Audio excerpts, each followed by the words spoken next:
Desde hace casi 30 años, a fines de junio, en el barrio Parque Avellaneda hacemos la fogata, Luz de Fuego.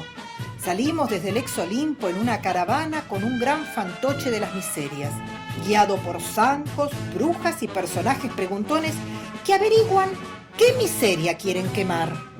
Cosas que queremos que no existan más.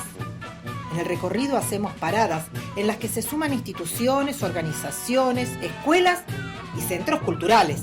Por supuesto, la Casita de la Selva. Y vecines con sus fantochitos. Al llegar al parque nos encontramos con una gran multitud de gente. La música, las brujas y el fuego nos llevan hacia la gran pira de ramas que servirán para quemar las miserias y hacer que renazca algo nuevo. En una gran ronda frente al fuego celebramos y reafirmamos la construcción en comunidad.